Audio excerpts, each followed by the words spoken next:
So my dry farmed watermelon and cantaloupe patch is doing really well, except for something has been nibbling at some of the leaves.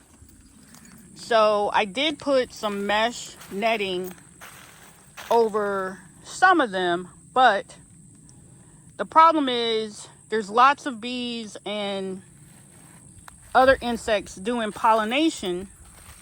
So I'm gonna use a different type of covering just to protect the fruit, because you can see there's still some little leaves, but there are some big melons in there, and there's some smaller baby melons, and I definitely hope or don't want anything to get in here and damage them before I get a chance to harvest them.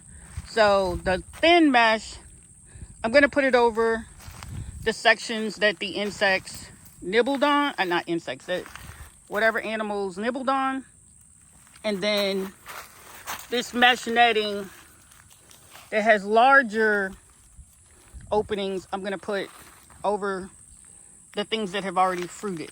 So hopefully that'll offer some protection.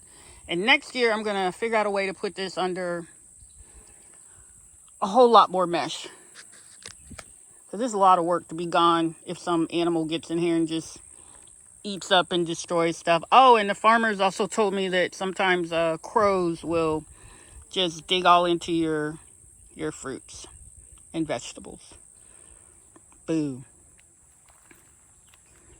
And I do see some of the ones that I covered, they have been growing back. I just uncovered these parts, so.